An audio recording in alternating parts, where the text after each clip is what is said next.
Pada suatu sore, ketika Abu Nawas ke warung teh, kawan-kawannya sudah lebih dahulu berada di sana. Ternyata mereka sengaja menunggu Abu Nawas. Nah, ini dia Abu Nawas datang, kata salah seorang dari mereka. Ada apa? Kata Abu Nawas sambil memesan secangkir teh hangat. Kami tahu engkau selalu bisa melepaskan diri dari perangkap-perangkap Raja Harun al-Rashid. Tetapi kami yakin kali ini engkau pasti dihukum Baginda Raja bila engkau melakukannya. Kawan-kawan Abu Nawas membuka percakapan. Apa yang harus kutakutkan? Tak ada sesuatu apapun yang perlu ditakuti kecuali Allah Subhanahu wa Ta'ala, kata Abu Nawas menentang. Selama ini, belum pernah ada seorang di negeri ini yang berani memantati Baginda Raja Harun al-Rashid. Bukankah begitu, hai Abu Nawas? Tanya kawan Abu Nawas. Tentu saja tidak ada yang berani melakukan hal itu. Karena itu adalah pelecehan yang amat berat. Siapa saja yang melakukannya pasti akan dipancung, kata Abu Nawas memberitahu kepada mereka. Itulah yang ingin kami ketahui darimu. Beranikah engkau melakukannya? Tanya temannya yang lain. Sudah kukatakan bahwa aku hanya takut kepada Allah Subhanahu wa Ta'ala saja. Sekarang apa taruhannya bila aku bersedia melakukannya? Abu Nawas balik bertanya. 100 keping uang emas. Selain itu Baginda harus tertawa pada saat engkau pantati, tanya mereka. Bukan Abu Nawas namanya jika tidak bisa menyelesaikan sesuatu masalah. Ia menyanggupi tawaran yang amat berbahaya itu dan kembali pulang ke rumahnya. Kawan-kawan Abu Nawas merasa tidak yakin Abu Nawas sanggup untuk memantati Baginda dan membuat Baginda Raja tertawa. Karena tantangan ini sangat berat, maka kali ini Abu Nawas pun harus berhadapan dengan Al-Gujub pemenggal kepala. Minggu depannya, Baginda Raja Harun al-Rashid akan mengadakan jamuan kenegaraan. Para menteri, pegawai istana, dan orang-orang dekat Baginda diundang, termasuk juga Abu Nawas. Abu Nawas merasa hari-hari berlalu dengan cepat, karena ia harus menciptakan jalan keluar yang paling aman bagi keselamatan lehernya dari pedang Al-Gujub. Tetapi bagi kawan-kawan Abu Nawas, hari-hari terasa amat panjang.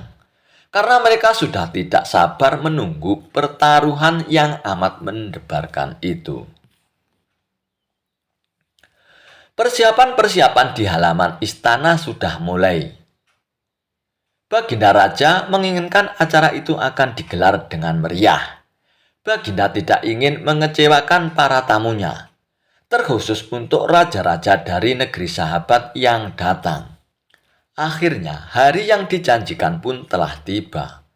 Semua tamu sudah datang kecuali Abu Nawas. Kawan-kawan Abu Nawas yang menyaksikan dari jauh merasa kecewa karena Abu Nawas tidak hadir. Namun ternyata mereka keliru. Abu Nawas bukan tidak datang, tetapi terlambat sehingga Abu Nawas duduk di tempat yang paling belakang. Ceramah-ceramah yang mengesankan mulai disampaikan oleh para ahli pidato. Kemudian giliran Baginda Raja Harun al-Rashid menyampaikan pidatonya. Setelah menyampaikan pidato, Baginda melihat Abu Nawas duduk sendirian di tempat yang tidak ada karpetnya. Karena merasa heran, Baginda pun bertanya, "Mengapa engkau tidak duduk di atas karpet, Abu Nawas?" "Paduka yang mulia, hamba aturkan terima kasih atas perhatian Baginda. Hamba sudah merasa bahagia duduk di sini," kata Abu Nawas. "Wahai Abu Nawas, majulah dan duduklah di atas karpet.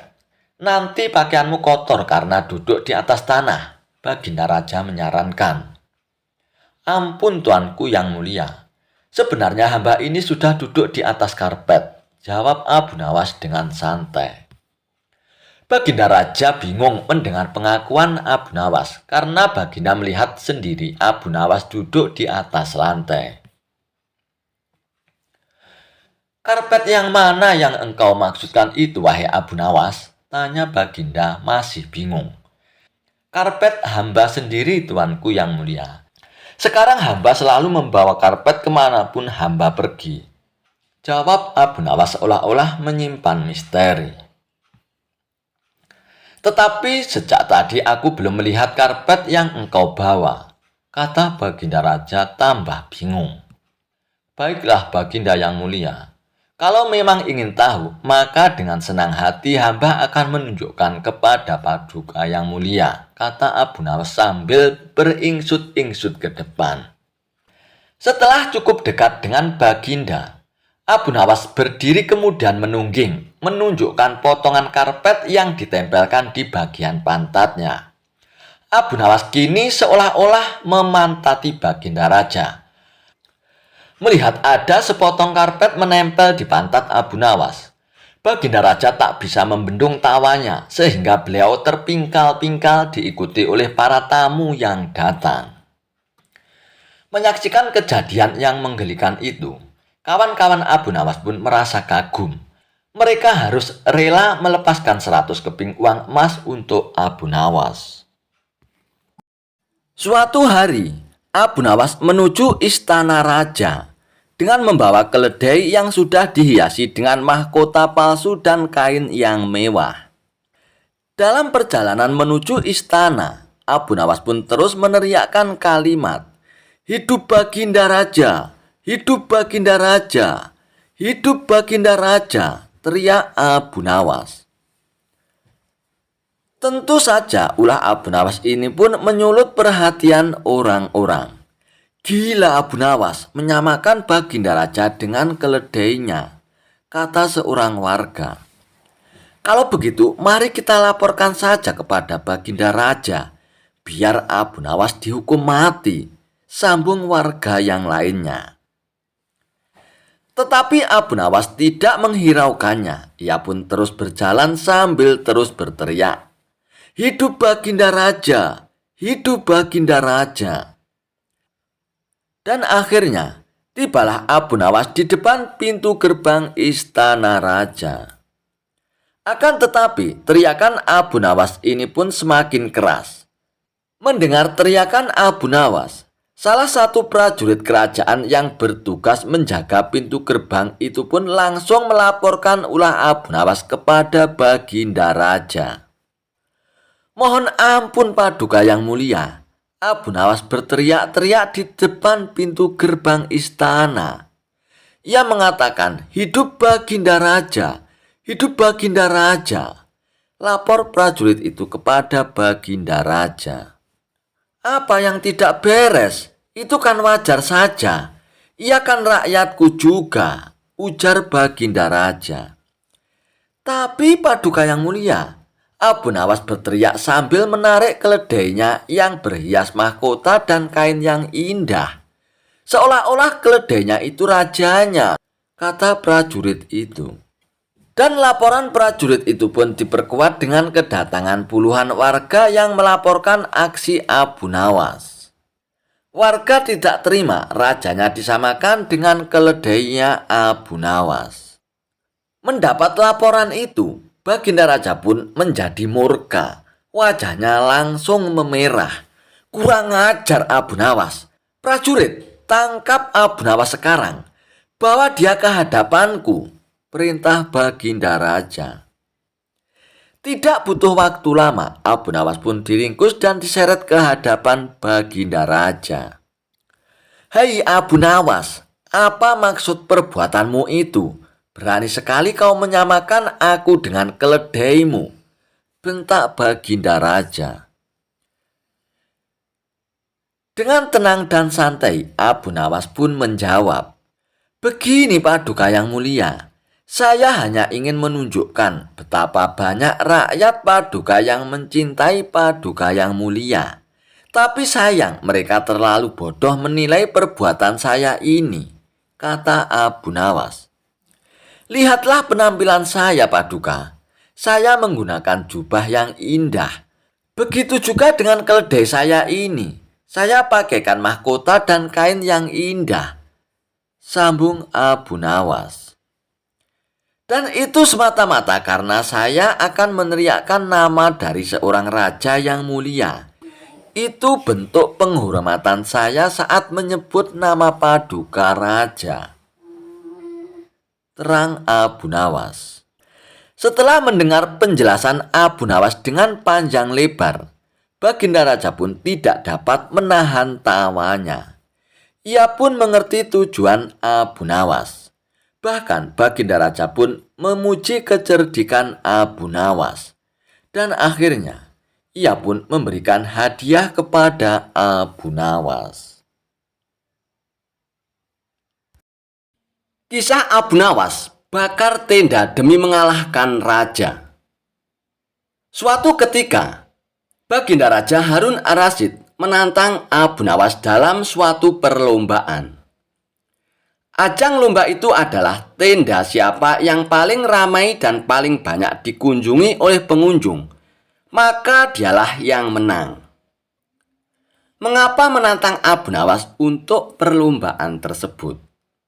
Bisa jadi, Baginda Raja Harun Ar-Rasyid sangat senang dengan kecerdikan Abu Nawas dalam menyelesaikan tantangan. Singkat cerita, tantangan itu pun disetujui oleh Abu Nawas. Tepat di alun-alun kerajaan dan waktu pun sudah ditentukan. Aturannya adalah tenda siapa yang paling ramai dikunjungi orang, mulai pukul 12 siang hingga pukul 24 malam. Bukan hal yang sangat sulit bagi Baginda Raja untuk membuat tendanya ramai dikunjungi orang-orang. Sejak dimulainya perlombaan, tenda Baginda Raja sudah ramai dikunjungi para warga. Bagaimana tidak? Selain tenda Baginda Raja besar, di dalam tenda juga disediakan hiburan serta aneka makanan dan minuman. Siapapun yang datang ke tenda tersebut sudah pasti terhibur dan konsumsinya tercukupi. Berbeda dengan tenda milik Abu Nawas. Selain tendanya kecil tidak sebesar milik Baginda Raja, di tempat itu juga tidak ada hiburan apalagi makanan. Namun Abu Nawas terlihat tenang sembari duduk-duduk di dalam tenda tersebut. Menurutnya, waktu perlombaan masih panjang. Sejumlah warga yang datang ke tenda Baginda Raja sudah mengira bahwa Abu Nawas akan kalah dalam perlombaan tersebut. Terlebih lagi, semakin malam jumlah warga yang mendatangi tenda Baginda Raja semakin banyak dan semakin banyak. Abu Nawas pun masih terlihat duduk-duduk santai dan tenang. Nyaris tidak ada upaya apapun agar tendanya ramai dikunjungi warga. Hingga sekitar pukul 23 atau jam 11 malam, Abu Nawas pun baru beraksi. Tenda milik Abu Nawas tiba-tiba terbakar. Apinya membakar tenda tersebut menjulang ke angkasa. Kontan saja, warga yang hadir di tenda Baginda Raja pun berteriak, "Tenda Abu Nawas terbakar! Tenda Abu Nawas terbakar!" teriak para warga. Warga yang penasaran semburat keluar dari tenda Baginda Raja. Ada yang penasaran dan datang melihat hingga ada yang membawa air untuk memadamkan api. Tak ketinggalan, Baginda Raja pun ikut mendatangi tenda Abu Nawas. Nah, pas pukul 12 malam, semua orang yang ada di tenda Baginda Raja pun berpindah ke lokasi tenda Abu Nawas yang kebakaran. Tak ketinggalan, Baginda Raja pun datang ke lokasi. "Wahai paduka raja, lihat, semua orang termasuk Anda pun datang ke tenda saya. Tepat pukul 12 malam, ujar Abu Nawas sembari tersenyum penuh kemenangan. Rupanya kebakaran itu disengaja oleh Abu Nawas untuk menarik perhatian orang-orang yang ada di tenda Baginda Raja. Termasuk Baginda Raja pun terkecoh untuk datang ke tenda Abu Nawas. Lalu Baginda Raja pun beranjak pergi. Ia pun merasa kalah. Ia merasa kesal. Ia merasa bahwa ia telah dikerjai oleh Abu Nawas. Jawaban cerdas Abu Nawas ketika ditanya, Allah sedang apa sekarang? Dikisahkan, suatu hari banyak tamu yang berkumpul di istana Baginda Raja Harun ar-Rasyid. Ternyata tamu tersebut adalah para ulama. Mereka bercengkrama dan membicarakan masalah agama hingga urusan negara. Di sela-sela waktu santainya, para ulama tersebut menerima pertanyaan dari Baginda Raja. Adakah di antara kalian yang tahu kira-kira Allah sedang apa sekarang? Tanya Baginda Raja kepada para ulama. Baginda Raja selalu memberikan pertanyaan-pertanyaan unik dan tak lazim. Tidak mengherankan, memang begitulah karakter dari Baginda Raja. Apakah Paduka tidak mempercayai keberadaan Allah? Tanya balik salah satu dari para ulama tersebut. Saya sangat percaya adanya Allah. Dan saya percaya Allah maha segala-galanya, menguasai segala alam semesta dan alam akhirat.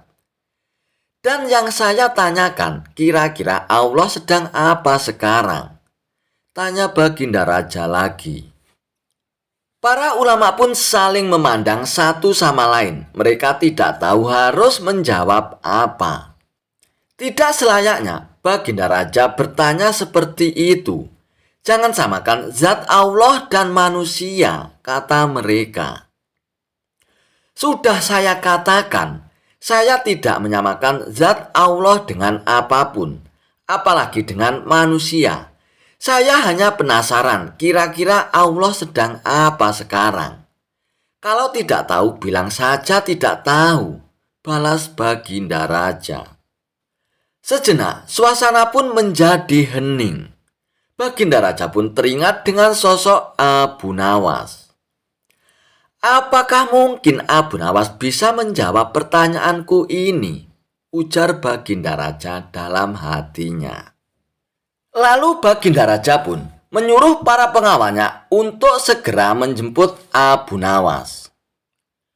Bergegaslah beberapa pengawal pergi menuju tempat tinggal Abu Nawas. Tetapi saat itu Abu Nawas sedang tidak berada di rumah. Dan menurut istrinya, dia sedang berada di warung. Para pengawal itu pun langsung bergegas menuju warung, tempat Abu Nawas nongkrong bersama kawan-kawannya. Wahai Abu Nawas, kamu dipanggil Baginda Raja untuk menghadap sekarang, ujar salah satu pengawal. Dengan pakaian seadanya, Abu Nawas pun bergegas ke istana bersama dengan beberapa pengawal istana. Saat tiba di istana, terlihat beberapa ulama sedang berkumpul. Baginda Raja tampak duduk berwibawa di atas singgasananya. Setibanya di istana, Baginda Raja pun langsung memanggil Abu Nawas.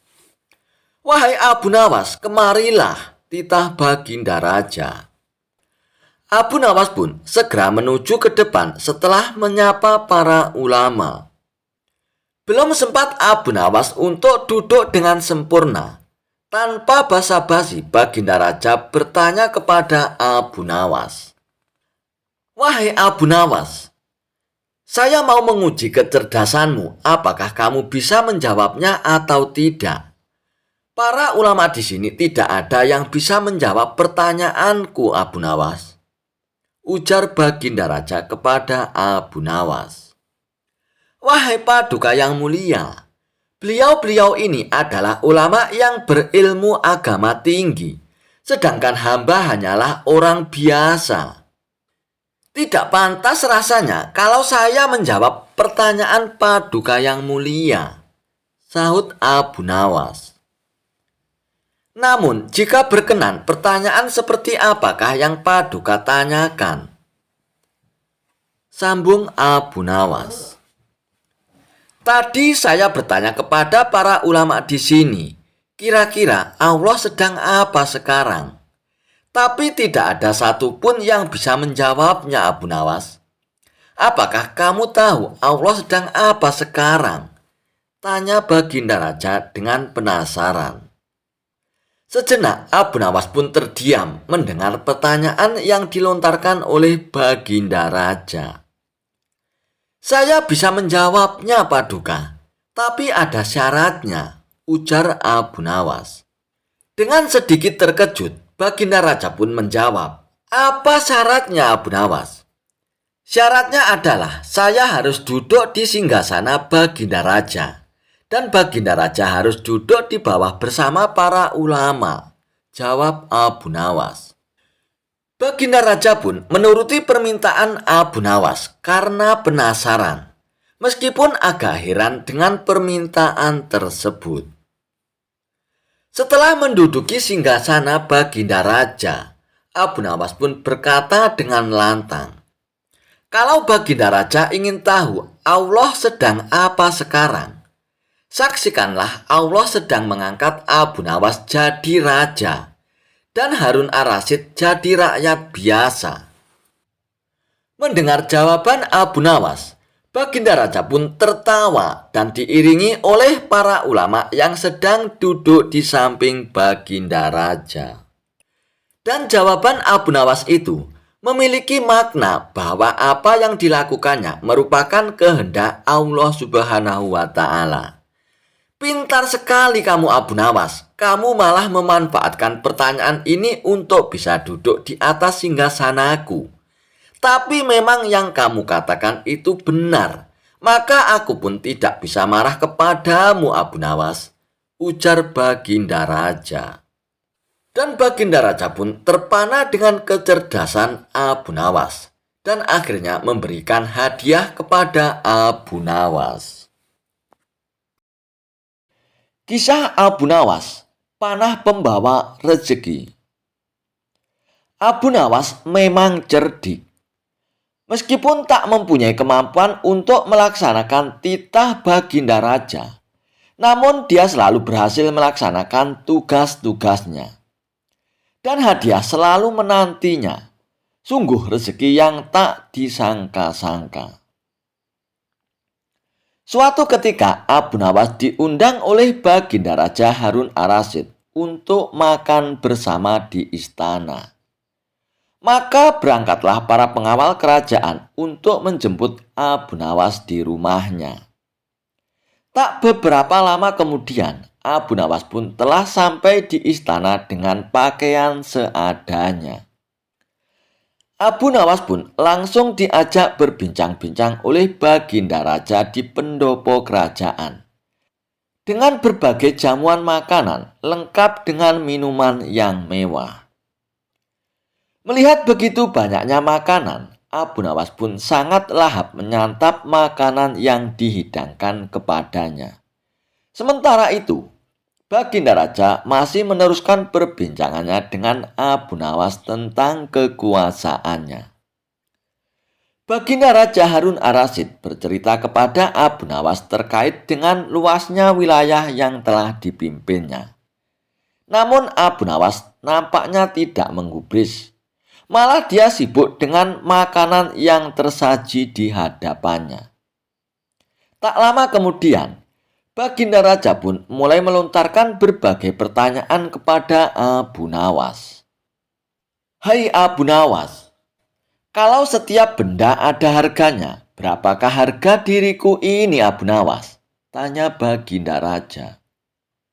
Abu Nawas yang masih dalam kondisi kekenyangan setelah makan makanan tersebut, ia pun menjawab sekenanya tanpa berpikir panjang. Hamba kira mungkin sekitar 100 dinar, Paduka, jawab Abu Nawas. Keterlaluan sekali engkau ini, Abu Nawas. Harga sabukku saja 100 dinar, bentak Baginda Raja. Tepat sekali, Paduka. Memang yang saya nilai dari diri Paduka hanya sebatas sabuk itu saja, ujar Abu Nawas. Karena tak ingin lagi dipermalukan oleh Abu Nawas karena kecerdikannya, kali ini Baginda Raja pun tidak mau lagi mengambil resiko dengan beradu pendapat dengan Abu Nawas. Oleh karena itu, Abu Nawas pun diajak oleh Baginda Raja menuju ke tengah-tengah prajuritnya yang merupakan ahli bela diri dan ketangkasan memanah. Ayo Abu Nawas, di hadapan para prajuritku ini, tunjukkanlah kemampuan memanahmu.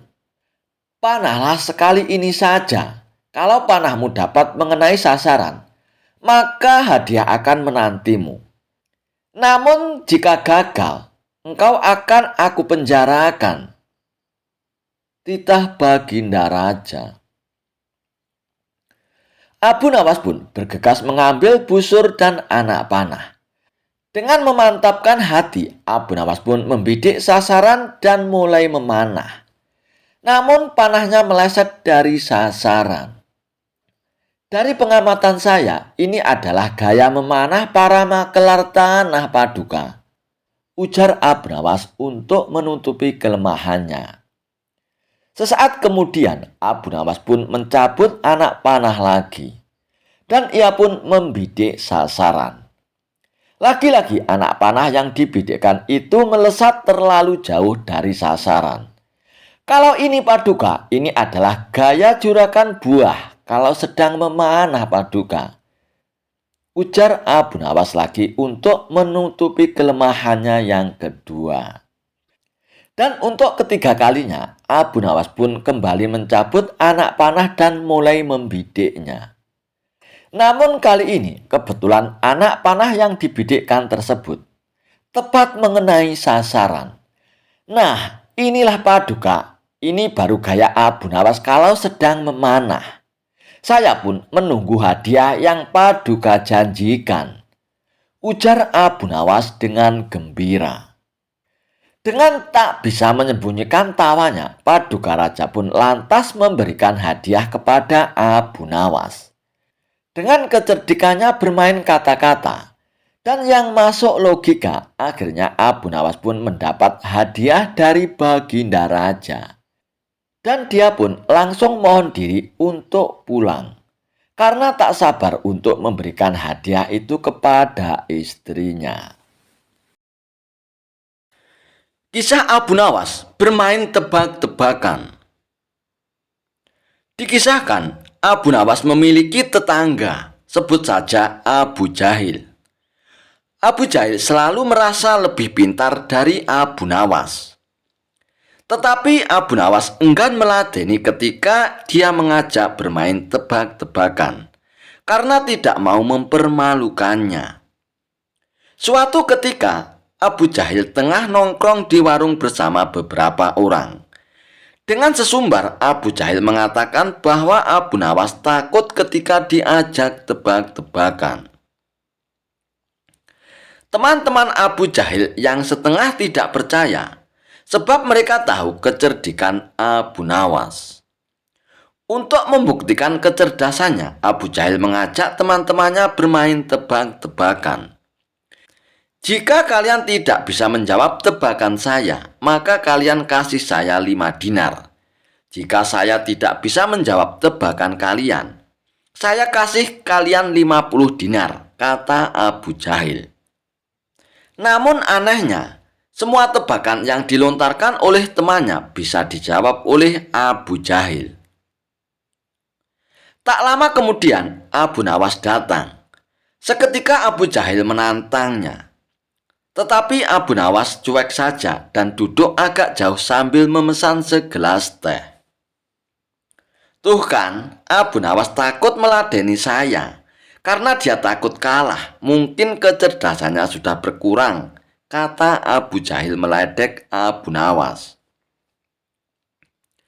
Mendengar ucapan Abu Jahil, Abu Nawas merasa dilecehkan. Akhirnya Abu Nawas pun mendekati Abu Jahil dan menerima tantangannya. Orang-orang yang ada di warung itu merasa akan ada tontonan gratis, dan mereka pun segera mengerumuni keduanya. Apa tantanganmu, wahai Abu Jahil? Kata Abu Nawas. Kita akan adu kecerdikan dengan bermain tebak-tebakan. Kali ini kamu pasti kalah, Abu Nawas, kata Abu Jahil. Lantas seperti apa peraturannya, wahai Abu Jahil? Tanya Abu Nawas. Jika kamu tidak bisa menjawab tebakan saya, maka kasih saya 5 dinar. Namun jika saya tidak bisa menjawab tebakan kamu, saya kasih kamu 50 dinar Abu Nawas, kata Abu Jahil dengan sombongnya. Akhirnya Abu Nawas menyetujui aturannya. Tetapi Abu Jahil meminta agar mengajukan pertanyaan terlebih dahulu. Tebak-tebakan pun segera dimulai.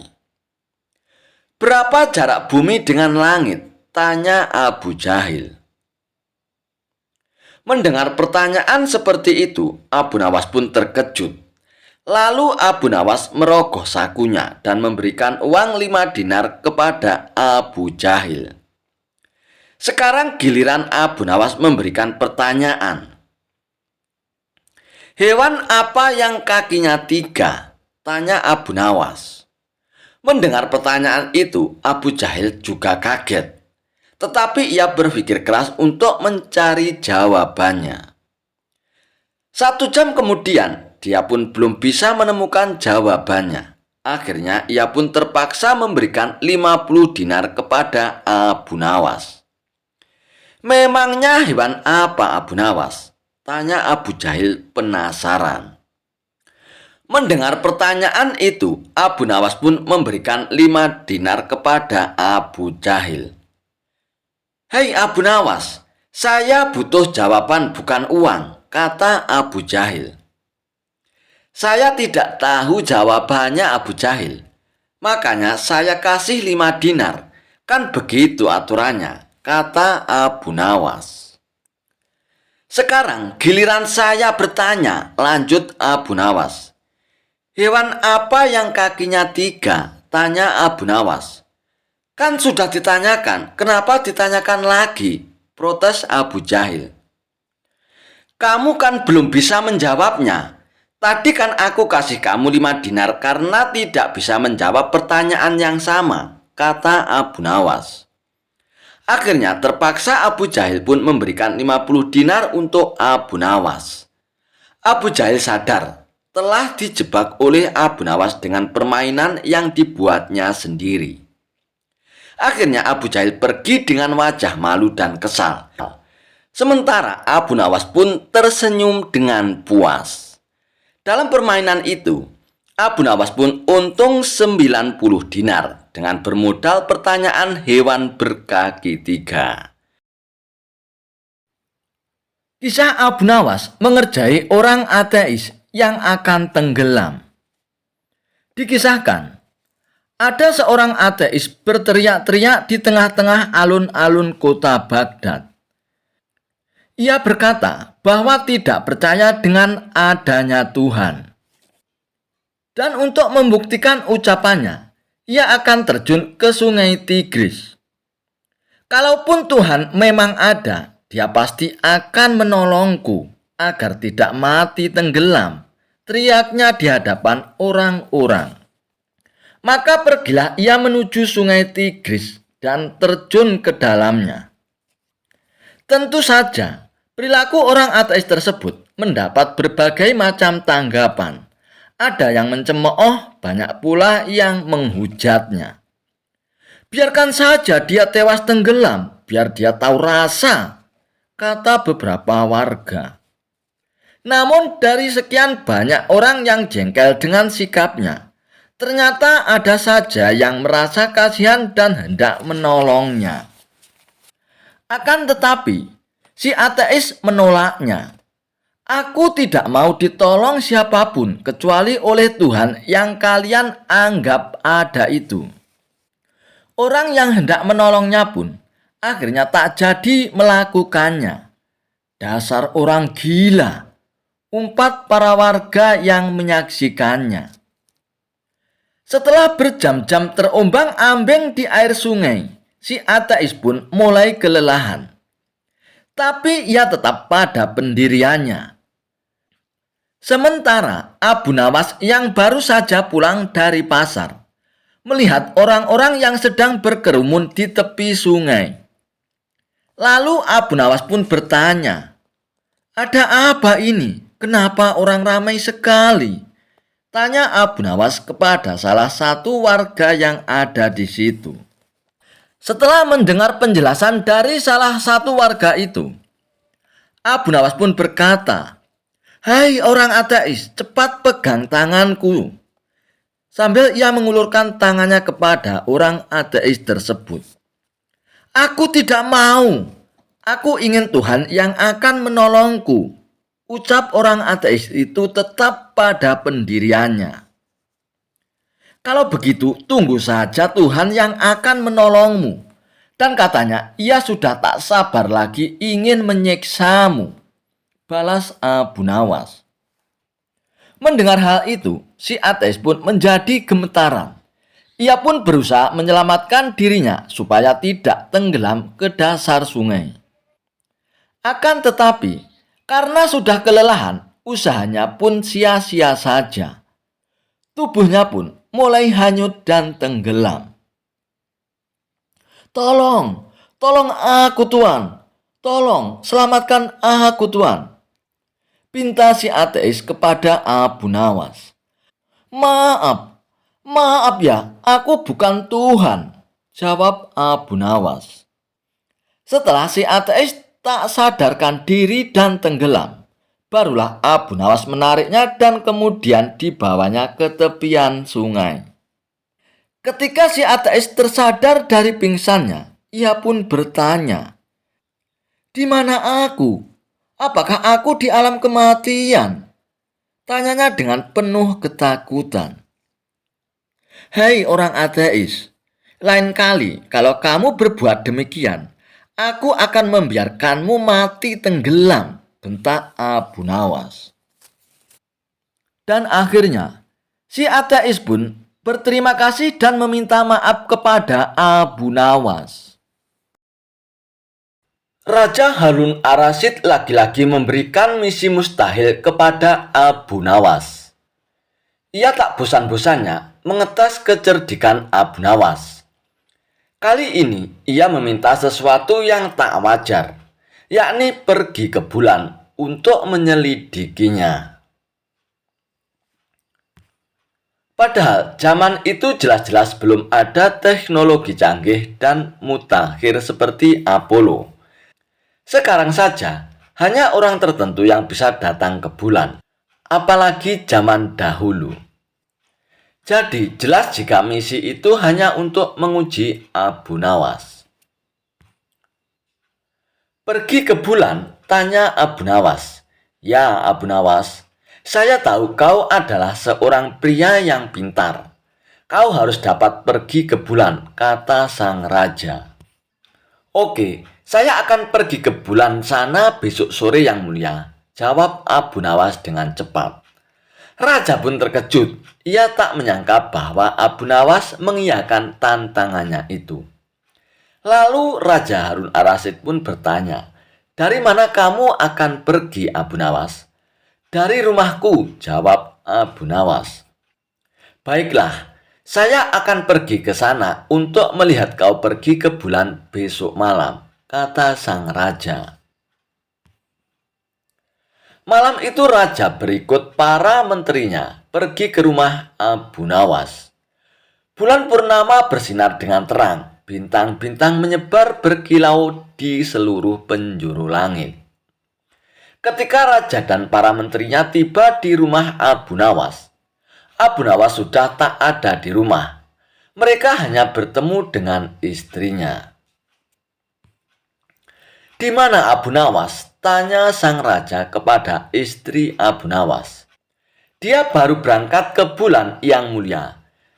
Dia berkata kalau akan kembali segera," jawab istri Abu Nawas.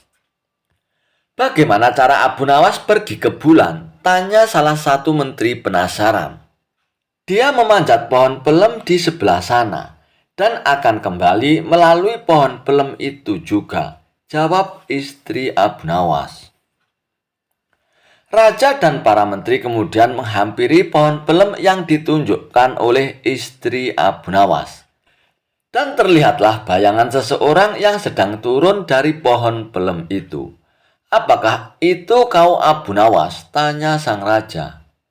Iya, ini saya Abu Nawas Baginda, jawab Abu Nawas. Apakah kau menyelidiki bulan dari pohon pelem itu? Tanya sang raja.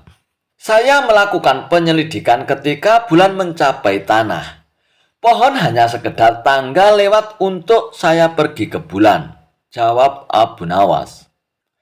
Raja Harun ar-Rasyid pun tersenyum dengan perkataan Abu Nawas. Ia kemudian menanyakan apa yang dilihatnya di sana. Tanah dan gunung-gunung, tidak ada tumbuhan di sana, kata Abu Nawas. Masih tak percaya, Raja Harun ar-Rasyid pun meminta saksi yang bisa menjelaskan jika memang Abu Nawas bisa pergi ke bulan. Dan tahu apa jawab Abu Nawas? Ia bahkan mengatakan tak cuma bisa memberikan 3 atau 5 saksi. Ia bisa memberikan 10 hingga ribuan kesaksian. Siapa mereka yang bersaksi? Tanya sang raja. Abu Nawas kemudian mengarahkan jarinya ke langit. Bintang-bintang adalah saksiku. Jika Anda tidak mempercayaiku, Anda dapat menanyakan langsung kepada mereka, kata Abu Nawas dengan yakin. Mendengar jawaban itu, sang raja pun tertawa. Mengapa kau tak menunggu kami menyaksikan kau pergi ke bulan? Tanya sang raja. Anda terlambat, Yang Mulia. Saya hanya dapat pergi ke bulan pada waktu tertentu saja. Ajaran sesat Abu Nawas. Sholat gak usah rukuk dan sujud. Khalifah Harun ar-Rasyid terkejut bukan kepalang tatkala mendengar kabar Abu Nawas sudah ngawur bin ngaco. Bagaimana tidak ngawur? Tokoh yang mulai banyak pengikutnya ini mengeluarkan fatwa sangat kontroversial. Dia bilang sholat tidak perlu ada ruko dan sujud. Baginda Raja menganggap Abu Nawas sudah berlaku sombong terhadap Allah Subhanahu wa Ta'ala. Sama persis dengan setan yang menolak sujud kepada Nabi Adam. Hukuman yang pantas bagi orang seperti itu tentulah hukuman mati. Kadangkala, Baginda Raja menyesali diri di saat dirinya sudah sangat akrab dengan Abu Nawas. Mengapa ia masih saja berlaku ngawur? Benar, belakangan ini Baginda sudah amat akrab dengan Abu Nawas.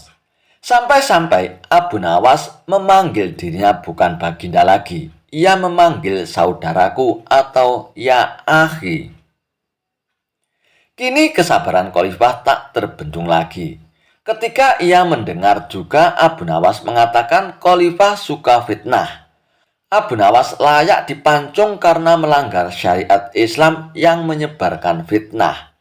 Begitu usul para pembantu Baginda. Khalifah pun terpancing. Untung ada seorang pembantunya yang memberi saran. Hendaknya Khalifah melakukan tabayun atau konfirmasi. Hai Abu Nawas, benar kamu berfatwa dalam sholat tidak perlu rukuk dan sujud? Tanya Khalifah dengan ketus. Benar saudaraku, jawab Abu Nawas dengan enteng dan tenang. Khalifah pun kembali bertanya dengan nada suara yang lebih tinggi. Benar kamu berkata kepada masyarakat bahwa aku Harun ar-Rasyid adalah seorang khalifah yang suka fitnah. Benar saudaraku, jawab Abu Nawas tanpa merasa bersalah. Khalifah berteriak dengan suara menggelegar. Kamu memang pantas dihukum mati Abu Nawas karena melanggar syariat Islam dan menebarkan fitnah tentang khalifah. Saudaraku, ucap Abu Nawas sembari tersenyum. Memang hamba tidak menolak bahwa hamba telah mengeluarkan 2 pendapat tadi. Tetapi sepertinya kabar yang sampai pada Baginda tidak lengkap. Kata-kata hamba terpelintir, dijagal seolah-olah hamba berkata salah. Apa maksudmu Abu Nawas? Jangan membela diri kau. Telah mengaku dan mengatakan kabar itu benar adanya, ucap Khalifah dengan ketus. Singkat cerita, Abu Nawas pun digeret menghadap Khalifah. Kini ia menjadi kesakitan. Abu Nawas beranjak dari duduknya dan menjelaskan dengan tenang. Saudaraku, saya memang berkata rukuk dan sujud tidak perlu dalam sholat. Tapi dalam sholat apa? Waktu itu saya menjelaskan tata cara sholat jenazah yang memang tidak perlu rukuk dan sujud. Khalifah pun mengangguk-anggukkan kepala dan membenarkannya. Bagaimana soal aku yang kau fitnah? Tanya Khalifah. Abu Nawas pun menjawab dengan senyuman. Kalau itu, saya sedang menjelaskan tafsir ayat 28 surat Al-Anfal yang berbunyi, ketahuilah bahwa kekayaan dan anak-anakmu hanyalah ujian bagimu. Sebagai seorang khalifah dan seorang ayah, Anda sangat menyukai kekayaan dan anak-anak. Berarti Anda suka fitnah atau ujian itu. Mendengar penjelasan Abu Nawas yang sekaligus kritikan, Khalifah Harun ar-Rasyid pun tertunduk malu, menyesal dan sadar. Rupanya kedekatan Abu Nawas dengan Harun ar-Rasyid menyulut iri dan dengki di antara pembantu-pembantunya. Pembantu-pembantu Khalifah yang hasut ingin memisahkan hubungan akrab tersebut dengan memutarbalikkan berita. Dijebak raja, Abu Nawas harus bertelur. Baginda raja masih penasaran ingin mengalahkan argumen Abu Nawas. Maka dirancang siasat Abu Nawas harus bertelur. Siasat ini diatur sedemikian rupa agar Abu Nawas harus bertelur seperti ayam. Kata Baginda raja, pokoknya jebakan agar Abu Nawas harus bertelur ini tidak boleh gagal. Baginda sudah sangat yakin siasatnya kali ini akan berhasil. Abu Nawas yang selalu memiliki argumen saat dikerjai memang membuat geram raja. Raja ingin sekali sosok Abu Nawas ini bisa dipermalukan. Baginda raja memiliki kebiasaan setiap akhir pekan berendam di kolam air hangat. Para menterinya selalu menemani di kolam rendam sambil berdiskusi ringan. Ide menjebak Abu Nawas harus bertelur juga saat Baginda Raja berendam di air hangat ini. Kata Baginda Raja, akhir pekan nanti kita akan mengundang Abu Nawas turut berendam bersama. Nanti kalian semua datang lebih awal. Siapkan telur ayam di dalam kolam, kata Baginda Raja. Nanti saya akan perintahkan semua yang bersama kita di kolam rendam harus bisa bertelur. Bagi yang tidak bisa akan dihukum. Begitu Baginda Raja mengatur siasatnya. Para menteri pun tertawa mendengar siasat Baginda Raja. Mereka semua sudah membayangkan bagaimana Abu Nawas harus bertelur dan gagal. Baginda Raja akan memberinya hukuman, maka label Abu Nawas cerdas akan langsung ambiar. Begitu pikiran para menteri dan Baginda Raja. Tibalah akhir pekan yang direncanakan. Abu Nawas tanpa curiga datang memenuhi undangan Baginda Raja. Seperti yang sudah direncanakan, para menteri dan Baginda Raja sudah datang lebih dulu mempersiapkan telur dan menaruhnya di dalam kolam rendam air hangat. Setelah semua berkumpul, Baginda Raja memberikan pengumuman. Sekarang ini aku perintahkan semua yang ikut berendam di kolam air hangat harus bisa bertelur, kata Baginda Raja. Abu Nawas pun tersentak mendengar pengumuman Baginda Raja. Dia pun mulai mencium gelagat yang tidak beres. Baginda Raja pun melanjutkan, jika ada di antara kita yang tidak bisa bertelur, akan diberi hukuman. Para menteri yang hadir tidak ada yang membantah. Mereka serempak menjawab, baiklah Paduka, kami akan laksanakan. Abu Nawas pun makin yakin ada muslihat buruk. Dirinya sudah masuk jebakan Baginda Raja. Menurut akal sehat batin Abu Nawas, mana ada manusia yang bisa bertelur. Tetapi karena baginda raja yang bertitah, tentu tidak bisa dibantah. Abu Nawas berpikir sangat keras untuk lolos dari jebakan ini. Sementara para menteri satu persatu masuk ke dalam kolam rendam air hangat, mereka menyelam agak lama dan muncul ke permukaan dengan membawa telur. Paduka, kami sudah laksanakan titah paduka. Kini kami sudah bertelur, lapor para menteri itu satu persatu. Baginda melirik ke arah Abu Nawas yang kebingungan. Wajah Abu Nawas tampak pucat pasi. Melihat itu, Baginda pun senang sekali. Kemudian Baginda Raja pun turun ke kolam rendam air hangat itu. Menyelam sesaat kemudian muncul dengan membawa telur. Hai Abu Nawas, semua sudah bisa bertelur. Sekarang giliranmu Abu Nawas. Harus bertelur. Ayo, atau kamu akan aku beri hukuman nanti, teriak Baginda Raja. Abu Nawas pun perlahan masuk ke dalam kolam air hangat itu.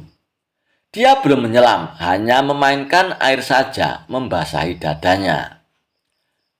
Abu Nawas sedang berpikir memecahkan jebakan Baginda Raja ini, terutama agar selamat dari hukuman. Dan akhirnya Abu Nawas pun menyelam sambil terus berpikir. Agak lama ia menyelam sampai mulai sesak dan memutuskan muncul ke permukaan. Begitu Abu Nawas muncul ke permukaan kolam, semua tertawa senang sekali. Kali ini Abu Nawas kena pedaya. Selain itu, julukan orang cerdik yang selalu ada jawaban kalau ditantang Baginda Raja akan ambyar ataupun hancur. Muslihat Baginda Raja akan membuat Abu Nawas dihukum karena gagal bertelur. Baginda juga terlihat paling senang. Idenya berhasil membuat Abu Nawas tidak berdaya.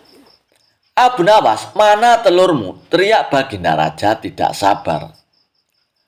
Abu Nawas tiba-tiba berlaku aneh. Tangannya dikepak-kepakkan seperti ayam. Lalu dia berkokok meniru ayam jantan. Kukuruyuk, kukuruyuk, kukuruyuk. Baginda Raja pun tersentak heran melihat kelakuan aneh Abu Nawas.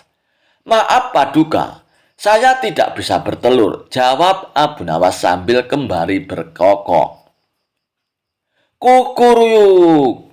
Kenapa? Berarti kamu akan dihukum tegas Baginda Raja. Saya merasakan diri saya ini ayam jantan Paduka, jadi tidak mungkin bertelur. Hanya ayam betina saja yang bisa bertelur Baginda, ujar Abu Nawas sambil mengepak-ngepakkan kedua tangannya dan berkokok lagi. Kukuruyuk, kukuruyuk, kukuruyuk. Baginda Raja pun dan para menteri seperti ditampar keras oleh jawaban Abu Nawas. Baginda Raja pun bergegas mengambil pakaian dan beranjak tanpa berkata-kata lagi. Jebakan untuk Abu Nawas yang harus bertelur tak disangkanya gagal total. Malah dirinya dipermalukan, disamakan dengan ayam betina. Para menterinya juga mengikuti pergi meninggalkan Abu Nawas yang masih berkokok berkukuruyuk meledek mereka. Kisah Abu Nawas, obat sulit tidur untuk Raja Harun Ar-Rasyid. Suatu malam, Raja Harun Ar-Rasyid kesulitan untuk tidur. Malam sudah semakin larut dan Raja belum juga merasakan kantuk. Raja kemudian memanggil salah satu pengawal istana. Raja pun berkata, umumkan kepada seluruh rakyat, barang siapa yang bisa membuat Raja tertidur, akan diberikan 10 koin emas. Pengawal istana pun kemudian bergegas memberikan isyarat kepada bawahannya agar bergerak cepat untuk mengumumkan titah sang raja kepada rakyat. Setelah itu, datanglah 2 orang yang kebetulan pada malam itu juga kesulitan untuk tidur.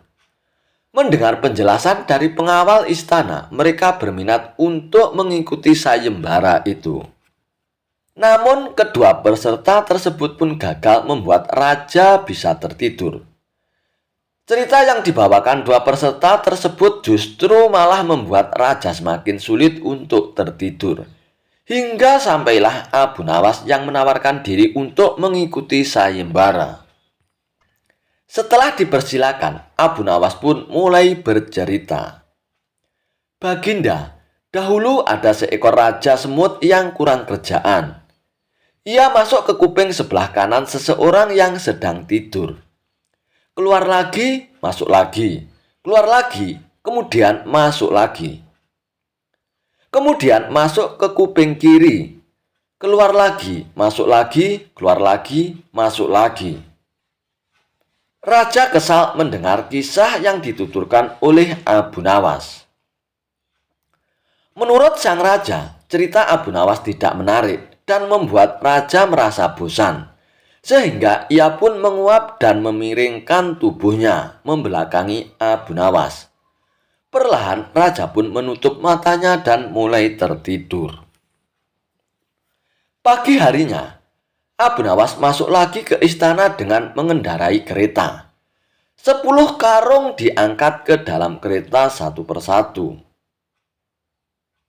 Penjaga pintu istana geleng-geleng kepala ketika kereta itu keluar dari gerbang. Abu Nawas tertidur pulas di atas tumpukan karung emas dengan suara mendengkur yang keras. Kisah Abu Nawas dihukum masuk ke kandang singa. Karena usil, Abu Nawas sampai membahayakan nyawa Baginda Raja. Dan karenanya Baginda Raja menjadi sangat murka dengan ulah Abu Nawas itu. Sebenarnya perbuatan Abu Nawas semata-mata hanya ingin membalas atas perlakuan Baginda Raja kepadanya. Pasalnya, bukan sekali dua kali saja. Abu Nawas juga beberapa kali hampir celaka karena perbuatan usil Baginda Raja. Saat ini Baginda Raja diselimuti amarah yang sangat memuncak. Cari Abu Nawas, tangkap dan bawa ke sini. Beberapa pengawal kerajaan pun langsung berangkat menuju rumah Abu Nawas. Sesampainya di sana, mereka langsung menangkap Abu Nawas dengan kasar. "Hai pengawal, apa-apaan ini? Apa salahku?" tanya Abu Nawas dengan ketakutan. "Kami diperintahkan Baginda Raja untuk menangkapmu, Tuan Abu Nawas. Kalau kamu menolak, kami tetap akan membawamu dengan cara paksa," jawab para pengawal. Abu Nawas pun hanya bisa pasrah. Ia kemudian digiring ke istana dan dihadapkan kepada Baginda Raja. "Ampun Paduka yang mulia, kenapa hamba diperlakukan kasar begini?" tanya Abu Nawas.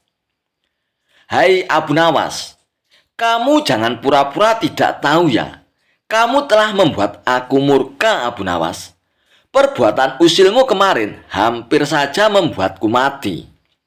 Kamu memang keterlaluan dan sangat kurang ajar, Abu Nawas," jawab Baginda Raja dengan penuh emosi. "Maafkan hamba Paduka yang mulia, hamba sedang kilap," ucap Abu Nawas. "Saat ini sudah tidak ada maaf bagimu, Abu Nawas. Kamu harus dihukum mati," bentak Baginda Raja. "Lalu dengan cara apa hamba dihukum mati, Paduka? Dipancung atau digantung?" tanya Abu Nawas. "Bukan Abu Nawas, bukan dengan cara seperti itu. Karena hukuman seperti itu hanya jadi bahan lelucon bagimu saja nantinya," balas Baginda Raja bertambah emosi. Abu Nawas pun menangkap keseriusan pada diri Baginda Raja. "Sepertinya Paduka tidak main-main. Ia terlihat sangat murka padaku," pikir Abu Nawas. Bahkan para menteri dan prajurit menundukkan kepalanya. Tidak ada yang berani menatap Baginda Raja. "Hai pengawal, masukkan Abu Nawas ke kandang singa," teriak Baginda Raja memecah keheningan. Para menteri dan segenap prajurit terkejut mendengar perintah Baginda Raja. Karena walau bagaimanapun, Abu Nawas adalah sosok yang baik. Sering berjasa mengungkap kasus-kasus di dalam istana yang sulit terpecahkan. Mereka tidak sampai hati melihat Abu Nawas tewas mengenaskan diterkam singa buas. Akan tetapi, karena ini adalah titah Baginda Raja, tidak ada seorang pun yang berani untuk menentangnya. Lalu tiba-tiba seorang penasihat istana pun berkata, "Ampun Paduka yang mulia, apakah tidak berlebihan hukuman yang diberikan kepada Abu Nawas? Bukankah lebih baik bila Abu Nawas dihukum penjara saja?" Ujar penasihat istana coba membela Abu Nawas. "Kalau kau tidak suka dengan keputusanku, kau boleh ikut Abu Nawas masuk ke dalam kandang singa, penasihat," hardik Baginda Raja. Sang penasihat istana pun hanya terdiam. Ia tidak berani untuk membantah Paduka Raja. Sementara Abu Nawas pun tertunduk lesu mendengar keputusan tersebut. Tubuhnya langsung lemas dan gemetaran. Namun ketika hendak dimasukkan ke kandang singa, Abu Nawas pun berkata, "Ampun Paduka yang mulia, hamba ikhlas menerima hukuman ini, dan hamba sudah pasrah. Tapi berilah waktu hamba 3 bulan. Hamba ingin agar di akhir kematian disibukkan oleh amal ibadah." Mendengar permintaan Abu Nawas, sejenak Baginda Raja pun terdiam. Tidak beberapa lama kemudian Baginda Raja pun berkata, "Baiklah Abu Nawas, aku kabulkan permintaanmu. Tapi selama itu pula, kamu harus hidup dalam penjara dan kamu dilarang menemui keluargamu." Abu Nawas pun menyetujui syarat tersebut. "Dan kalau diperkenankan, bolehkah saya minta satu permintaan lagi Paduka?" tutur Abu Nawas. "Apalagi permintaanmu Abu Nawas?" tanya Baginda Raja. "Supaya kehidupan hamba di dalam penjara tidak membosankan, izinkan hamba memberi makan singa yang ada di kandang Paduka," jawab Abu Nawas. "Oh, tidak masalah Abu Nawas. Nanti ruang penjaramu bersebelahan dengan kandang singa," ujar Baginda Raja. Maka dimasukkanlah Abu Nawas ke penjara. Pada bulan pertama, Abu Nawas melalui waktu dengan beribadah. Sedangkan tiap pagi dan sore hari, diisinya dengan memberi makan singa. Pada bulan kedua dan ketiga, Abu Nawas makin tekun beribadah. Ia juga lebih rajin memberi makan singa. Abu Nawas memperlakukan singa itu layaknya sebagai seorang sahabat. 3 bulan pun akhirnya berlalu dan tibalah saatnya bagi Abu Nawas untuk menjalani hukuman atas perintah Baginda Raja. Beberapa pengawal istana pun memasukkan Abu Nawas ke kandang singa. Sementara para menteri yang ikut menyaksikan merasa iba dengan nasib Abu Nawas. Akan tetapi tiba-tiba terjadi peristiwa tidak terduga saat Abu Nawas berada di dalam kandang singa. Singa tersebut tidak menerkam Abu Nawas, tapi justru menjilati kaki dan tangan Abu Nawas. Abu Nawas pun membalasnya dengan mengelus-elus tubuh dan kepala singa tersebut. Singa yang terkenal buas ini mendadak tunduk dan menurut kepada Abu Nawas. Sontak saja pemandangan itu membuat mereka yang hadir menjadi terkejut dan terheran-heran. "Abu Nawas ternyata punya kesaktian," ujar salah satu menteri. Dikarenakan singa itu tidak mau menerkam Abu Nawas, akhirnya Abu Nawas pun dikeluarkan dari kandang singa dan disuruh menghadap Baginda Raja. "Hai Abu Nawas, kenapa singa itu tidak mau menerkammu? Kamu punya kesaktian apa, Abu Nawas?" tanya Baginda Raja dengan heran. "Paduka yang mulia, sama sekali hamba tidak punya kesaktian apa-apa," jawab Abu Nawas.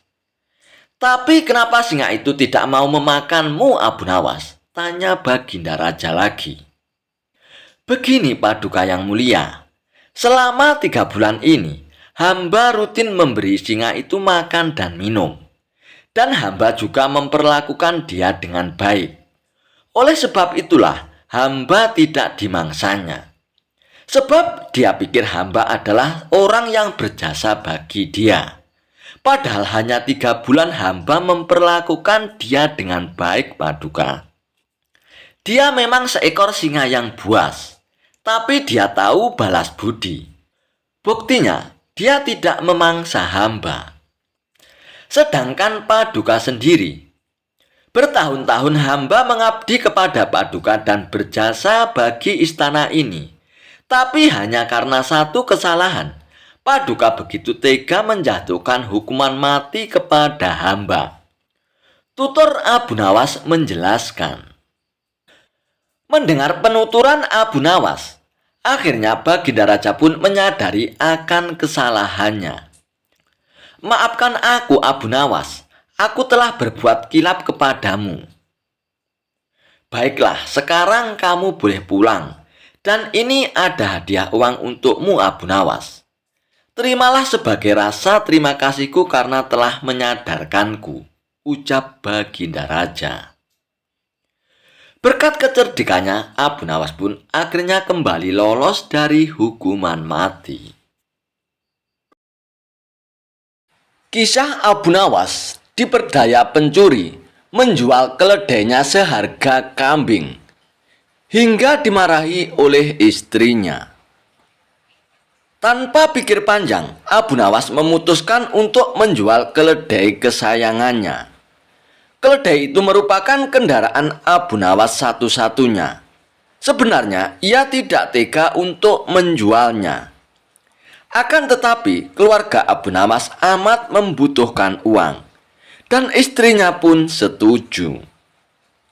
Keesokan harinya, Abu Nawas membawa keledainya ke pasar.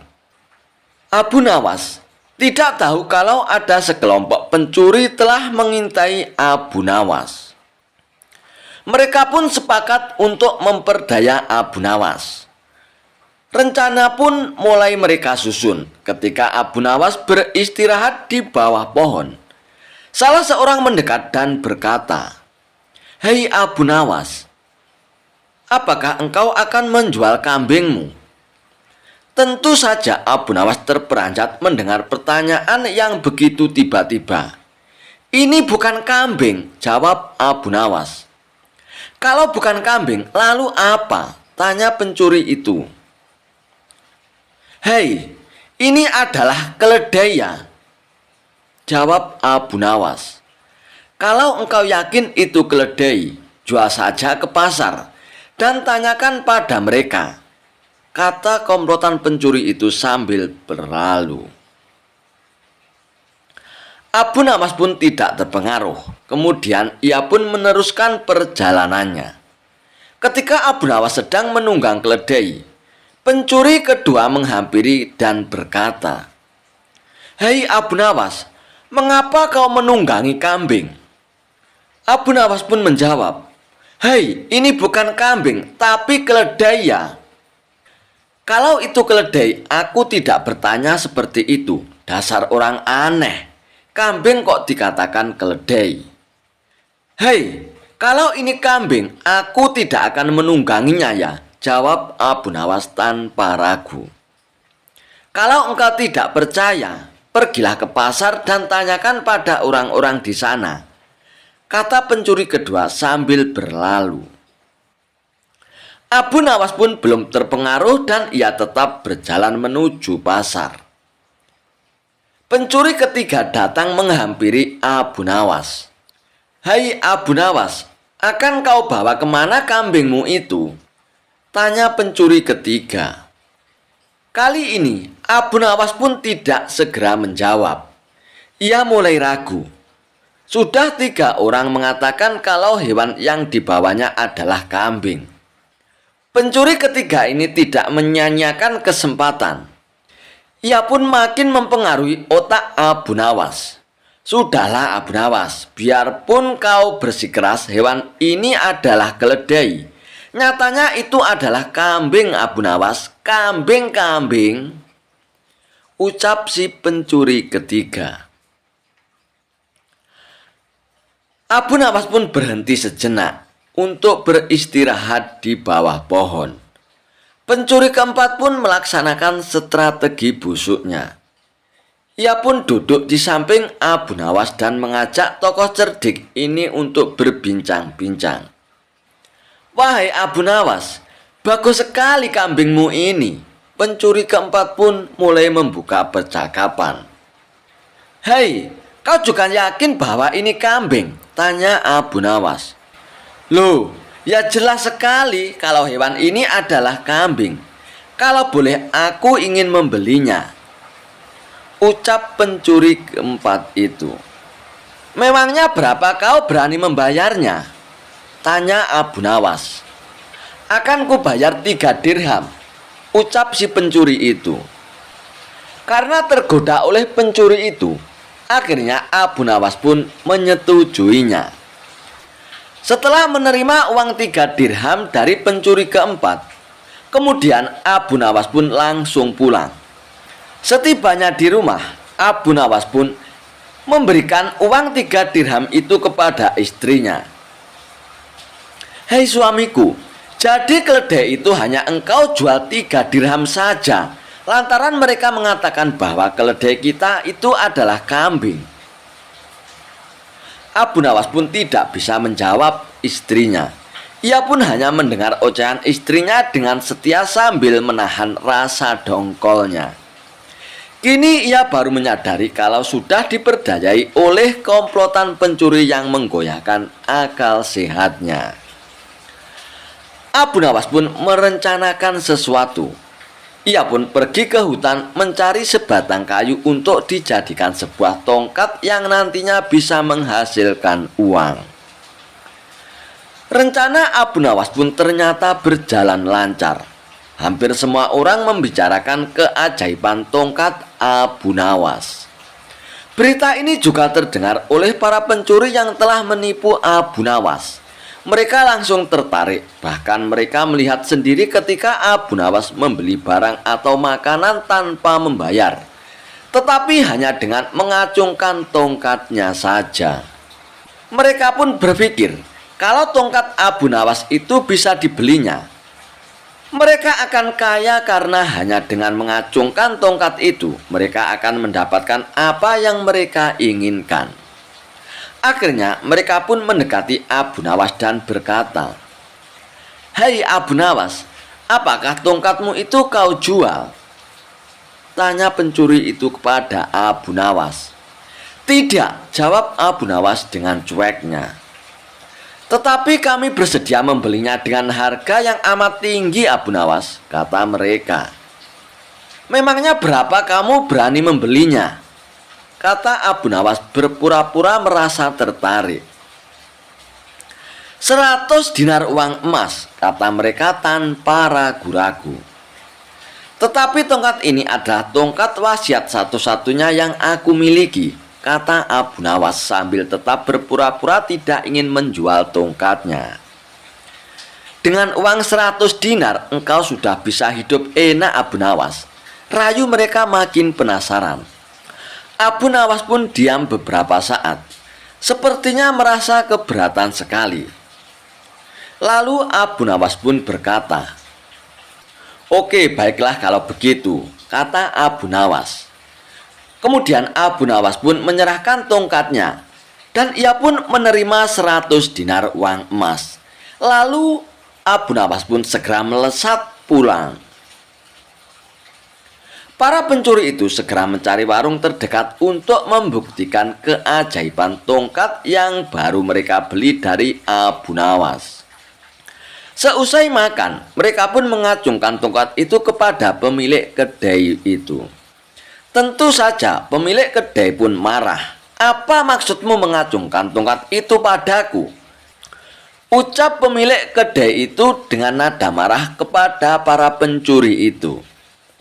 "Bukankah Abu Nawas juga mengacungkan tongkat ini dan engkau membebaskannya?"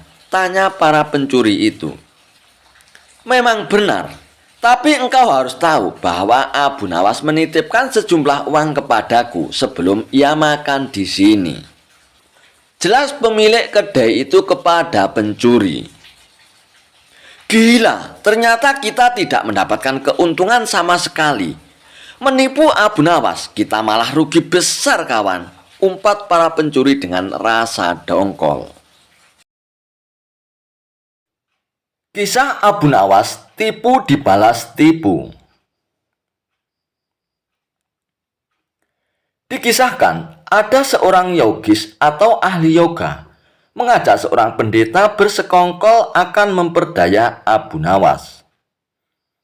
Setelah mereka mencapai kata sepakat, mereka berangkat menemui Abu Nawas di kediamannya. Ketika mereka datang, Abu Nawas sedang melakukan sholat duha. Setelah dipersilakan masuk oleh istri Abu Nawas, mereka pun segera masuk dan menunggu Abu Nawas sambil berbincang-bincang santai. Seusai sholat, Abu Nawas pun menyambut mereka. Abu Nawas dan para tamunya akhirnya bercakap-cakap sejenak. "Kami sebenarnya ingin mengajak engkau melakukan pengembaraan suci. Kalau engkau tidak keberatan, bergabunglah bersama kami," kata ahli yoga kepada Abu Nawas. "Oh, dengan senang hati. Lalu kapan rencananya?" tanya Abu Nawas dengan polos. "Besok pagi, Abu Nawas," kata sang pendeta. "Baiklah, kalau begitu kita bertemu di warung teh saja ya," kata Abu Nawas menyanggupinya. Hari berikutnya, mereka pun berangkat bersama-sama. Abu Nawas mengenakan jubah seorang sufi. Ahli yoga dan pendeta pun memakai seragam keagamaan mereka masing-masing. Di tengah perjalanan, mereka mulai diserang rasa lapar karena mereka memang sengaja tidak membawa bekal. "Hai Abu Nawas, bagaimana kalau engkau saja yang mengumpulkan derma guna membeli makanan untuk kita bertiga? Karena kami akan mengadakan kebaktian," kata pendeta. Tanpa banyak bicara, Abu Nawas pun berangkat mencari dan mengumpulkan derma dari dusun satu ke dusun yang lainnya. Setelah derma terkumpul, Abu Nawas pun membeli makanan yang cukup untuk 3 orang. Lalu Abu Nawas pun kembali kepada pendeta dan ahli yoga dengan membawa makanan. Karena sudah tidak sanggup menahan rasa lapar, Abu Nawas pun berkata kepada mereka, "Men, segera kita bagi makanan ini ya sekarang juga," kata Abu Nawas. "Jangan, sekarang kami sedang berpuasa," kata ahli yoga. "Tetapi aku menginginkan bagianku saja, sedangkan bagian kalian terserah pada kalian," kata Abu Nawas menawarkan jalan keluar. "Aku tidak setuju. Kita harus seiring seirama dalam berbuat apapun," kata pendeta. Betul, aku pun tidak setuju. Karena waktu makanku besok pagi. Besok pagi aku baru akan berbuka," kata ahli yoga. "Bukankah aku yang engkau jadikan alat pencari derma? Dan derma itu sekarang telah kutukar dengan makanan ini. Sekarang kalian tidak mengizinkan aku mengambil bagianku sendiri. Itu tidak masuk akal," kata Abu Nawas mulai merasa jengkel. Namun begitu, pendeta dan ahli yoga tetap bersikeras dan tidak mengizinkan Abu Nawas mengambil bagian yang menjadi haknya. Abu Nawas pun penasaran. Ia mencoba sekali lagi meyakinkan kawan-kawannya agar mengizinkan ia memakan bagiannya. Tetapi mereka tetap saja menolak. Abu Nawas pun benar-benar merasa jengkel dan marah. Namun, Abu Nawas tidak memperlihatkan sedikit pun kejengkelan dan kemarahannya. "Hai Abu Nawas, bagaimana kalau kita mengadakan perjanjian?" kata pendeta kepada Abu Nawas. "Perjanjian apa itu?" tanya Abu Nawas. "Kita adakan lomba. Barang siapa di antara kita bermimpi paling indah, maka ia akan mendapat bagian yang terbanyak. Yang kedua lebih sedikit, dan yang terburuk akan mendapatkan paling sedikit." Pendeta itu menjelaskan kepada Abu Nawas. Oke. Abu Nawas pun setuju. Ia tidak memberi komentar apa-apa. Malam pun semakin larut. Embun mulai turun ke bumi. Pendeta dan ahli yoga mengantuk dan akhirnya pun tertidur. Lain halnya dengan Abu Nawas. Ia tidak bisa tidur. Ia hanya berpura-pura tidur. Setelah merasa yakin kawan-kawannya sudah terlelap, Abu Nawas menghampiri makanan itu. Dan tanpa berpikir dua kali, Abu Nawas langsung memakan habis makanan itu hingga tidak tersisa sedikit pun. Dan setelah merasa kekenyangan, Abu Nawas pun mulai tertidur. Dan keesokan harinya, mereka pun bangun hampir bersamaan. Ahli yoga dengan wajah berseri-seri mulai bercerita. "Hai kawan-kawan, aku tadi malam bermimpi memasuki sebuah taman yang mirip sekali dengan nirwana. Aku merasakan kenikmatan yang belum pernah kurasakan sebelumnya dalam hidup ini," kata ahli yoga. Pendeta mengatakan bahwa mimpi ahli yoga itu benar-benar menakjubkan. Betul, luar biasa mimpimu itu, kawan." Kemudian giliran pendeta menceritakan mimpinya. "Aku semalam bermimpi seolah-olah menembus ruang dan waktu. Dan ternyata memang benar, aku secara tidak sengaja berhasil menyusup ke masa silam di mana pendiri agamaku hidup. Aku bertemu dengan beliau, dan yang lebih membahagiakan adalah aku diberkatinya," kata pendeta dengan wajah berseri-seri. Ahli yoga pun juga memuji kehebatan mimpi pendeta itu. "Wah, mimpimu juga menakjubkan juga ternyata." Dan Abu Nawas pun hanya terdiam. Ia bahkan tidak merasa tertarik sedikit pun. Karena Abu Nawas belum juga buka mulut, maka pendeta dan ahli yoga itu pun menanyakan mimpi Abu Nawas. "Hei Abu Nawas, memangnya kamu semalam mimpi apa?" Lalu Abu Nawas pun menuturkan, "Kalian tentu tahu Nabi Daud alaihissalam kan? Beliau adalah seorang nabi yang ahli berpuasa. Tadi malam aku bermimpi berbincang-bincang dengan beliau. Beliau menanyakan apakah aku berpuasa atau tidak. Aku katakan aku berpuasa, karena aku memang tidak makan sejak tadi pagi. Kemudian beliau menyuruhku segera berbuka karena hari sudah malam. Tentu saja aku tidak benar kalau mengabaikan perintah beliau. Lalu aku segera bangun dari tidurku dan langsung menghabiskan makanan itu," kata Abu Nawas tanpa perasaan bersalah sedikit pun. Sambil menahan lapar yang menyayat-nyayat, pendeta dan ahli yoga itu saling berpandangan. Kejengkelan Abu Nawas pun terobati. Kini mereka sadar bahwa tidak ada gunanya coba-coba mempermainkan Abu Nawas. Dan pastinya hanya akan mendapat celaka sendiri. Kisah Abu Nawas menjebak seorang pencuri. Dikisahkan, pada zaman dahulu, orang berpikir dengan cara yang amat sederhana. Dan karena kesederhanaan berpikir ini, seorang pencuri yang telah berhasil menggondol 100 keping uang emas milik saudagar kaya tidak sudi menyerah. Hakim telah berusaha keras dengan berbagai cara, tetapi tidak berhasil menemukan pencurinya. Karena merasa putus asa, pemilik harta itu pun akhirnya mengumumkan kepada siapa saja yang telah mencuri harta miliknya merelakan separuhnya dari jumlah uang emas itu menjadi milik sang pencuri, bila sang pencuri bersedia mengembalikannya. Tetapi pencuri itu malah tidak berani menampakkan barangnya. Kini kasus itu semakin ruwet tanpa penyelesaian yang jelas. Maksud baik saudagar kaya itu tidak mendapat tanggapan yang sepantasnya dari sang pencuri. Maka tidak bisa disalahkan bila saudagar kaya itu mengadakan sayembara yang berisi barang siapa berhasil menemukan pencuri uang emasnya.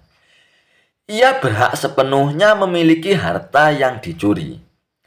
Tidak sedikit orang yang mencoba tetapi semuanya kandas. Sehingga pencuri itu bertambah merasa aman tentram karena ia yakin jati dirinya tidak akan terjangkau. Yang lebih menjengkelkan adalah ia juga berpura-pura mengikuti sayembara itu. Dan ia pun tidak berlebihan bila dikatakan bahwa menghadapi seorang seperti ini bagaikan menghadapi jin. Mereka tahu kita sedangkan kita tidak tahu mereka. Seorang penduduk pun berkata kepada hakim setempat, "Mengapa Tuan Hakim tidak meminta bantuan Abu Nawas saja?" kata penduduk itu. "Bukankah Abu Nawas sedang tidak ada di tempat?" kata hakim itu balik bertanya. "Kemana dia Tuan?" tanya orang itu. "Ke Damaskus," jawab hakim. "Untuk keperluan apa?" orang itu ingin tahu. "Memenuhi undangan pangeran negeri itu," kata hakim. "Kapan ia datang Tuan?" tanya orang itu lagi. "Mungkin 2 hari lagi," jawab hakim. Kini harapan bertumpu sepenuhnya di atas pundak Abu Nawas. Pencuri yang selama ini merasa aman sekarang menjadi resah dan tertekan. Ia merencanakan meninggalkan kampung halaman dengan membawa 100 uang emas yang berhasil ia curi. Tetapi ia membatalkan niatnya itu, karena dengan menyingkir keluar daerah, berarti sama halnya dengan membuka topengnya sendiri. Lalu ia pun bertekad tetap tinggal di situ, walau apapun yang akan terjadi. Abu Nawas pun telah kembali ke Baghdad karena tugasnya telah selesai. Lalu Abu Nawas menerima tawaran mengikuti sayembara menemukan pencuri uang emas itu. Mengetahui hal itu, hati pencuri uang emas itu pun tambah berdebar tak karuan. Lalu Abu Nawas pun menyiapkan siasatnya. Keesokan harinya, semua penduduk dusun diharuskan berkumpul di depan gedung pengadilan. Abu Nawas hadir dengan membawa tongkat dalam jumlah besar. Tongkat-tongkat itu mempunyai ukuran yang sama panjang. Tanpa berkata-kata, Abu Nawas membagi-bagikan tongkat-tongkat yang dibawanya dari rumah itu. Setelah masing-masing mendapatkan tongkat satu-satu, Abu Nawas pun berpidato di hadapan mereka. "Tongkat-tongkat itu telah aku mantrai. Besok pagi kalian harus menyerahkan kembali tongkat yang telah aku bagikan.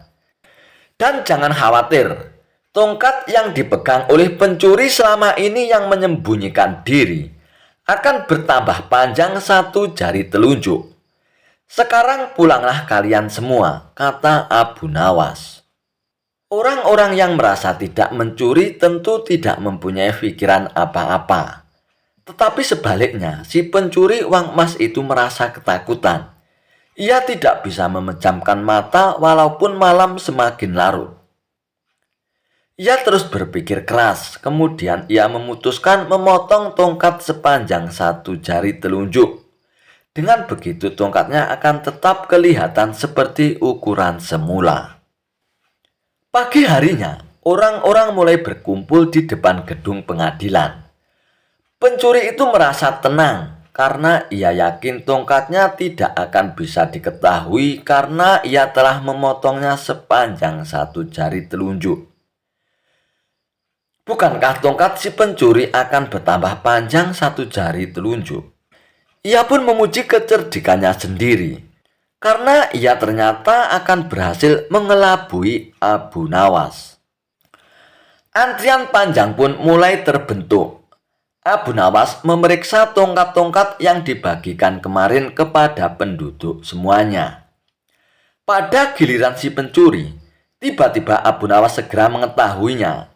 Karena tongkat yang dibawa oleh pencuri itu bertambah pendek 1 jari telunjuk. Abu Nawas pun tahu pencuri itu pasti melakukan pemotongan pada tongkatnya. Karena ia takut tongkatnya bertambah panjang 1 jari telunjuk. Dan akhirnya, pencuri itu pun diadili dan dihukum sesuai dengan kesalahannya. 100 keping lebih uang emas kini berpindah ke tangan Abu Nawas. Tetapi Abu Nawas tetap bijaksana. Sebagian dari hadiah itu diserahkan kembali kepada keluarga si pencuri. Sebagian lagi untuk orang-orang miskin dan sisanya untuk keluarga Abu Nawas sendiri.